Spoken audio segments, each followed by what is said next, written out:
इफ्तिखार अली अपने परिवार समेत 1965 की लड़ाई में जम्मू कश्मीर पहुंच गए। उन्होंने और उनके भाइयों ने स्थानीय लड़कियों से शादी की। जम्मू कश्मीर में आर्टिकल 370 होने के कारण उनको कश्मीर में नागरिक की तरह रहने का अधिकार मिल गया। कश्मीर में जब हिंदुओं को मारा काटा जा रहा था तब उनकी नौकरी जम्मू कश्मीर पुलिस में लग गई। अब रिकॉर्ड्स खंगालने के बाद पता चला है कि वो तो यहाँ के है ही नहीं। उनको जाने का आदेश दे दिया गया। इस बीच उनके आधे दर्जन बच्चे भी हो गए। इफ्तिखार को भारत छोड़ने के लिए कहा गया है, जबकि बीवी बच्चों को जाने के लिए नहीं कहा गया।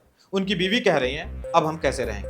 जब उन्हीं का नाम आया कि उनको उन्हीं का नाम आया, लेकिन आप उन सरकार को हम ये कहते हैं कि पहले हमें मारो फिर उनको भेज दो, क्योंकि हमारा यहाँ पे कोई नहीं है तो हम यहाँ कैसे रह सकते हैं।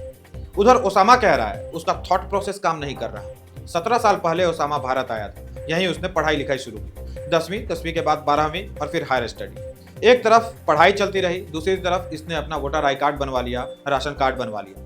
यह पाकिस्तानी भारतीय चुनाव में वोट भी करता था। किस पार्टी को वोट कर रहा होगा यह आप समझ ही रहे हो। हम अभी उस पर नहीं जाते, लेकिन आप केवल इस बात का उत्तर सोचिए कि एक पाकिस्तानी भारत में आकर भारत का शासक कौन होगा उसको चुनने के लिए वोट करता है। क्या यह भारत के हित में है? क्या यह आपके हित में है? कोई कराची से है, कोई रावलपिंडी से। हजारों लड़कियों ने पाकिस्तान में शादी की, लेकिन वो पाकिस्तानी नागरिक नहीं बनी। क्यों? शादी के लिए चुना पाकिस्तान को और अपने दर्जन भर बच्चों की परवरिश कर रही है हिंदुस्तानी लोगों के टैक्स के पैसों से। सरकार से हम ये अपील करते हैं, ये जो कुछ हो रहा है सब गलत हो रहा है, अच्छी बात नहीं है। ये बुजुर्ग महिला 41 साल से भारत में कह रही है सरकार ठीक नहीं कर रही, लेकिन ये यहाँ गैरकानूनी रूप से रहकर एकदम ठीक कर रही थी। अब बस में बैठी ये खातून को देखिए, यह है मुफजला मुजफ्फराबाद की है और इसकी शादी 7 साल पहले बारामूला कश्मीर में। अब उस समय आर्टिकल 370 के कारण पाकिस्तान की मुफजला शादी के बाद बिना किसी कानूनी प्रक्रिया के जम्मू कश्मीर की नागरिक बन गई और इसकी पाकिस्तानी नागरिकता भी नहीं गई। इस तरह के सैकड़ों उदाहरण मिल जाएंगे।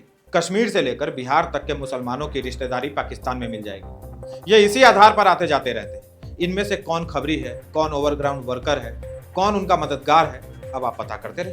कश्मीर में एक जोड़ा ऐसा मिला जिसकी बीवी पाकिस्तानी है, शौहर सीआरपीएफ का जवान है, वो भी जम्मू कश्मीर में पोस्टेड है।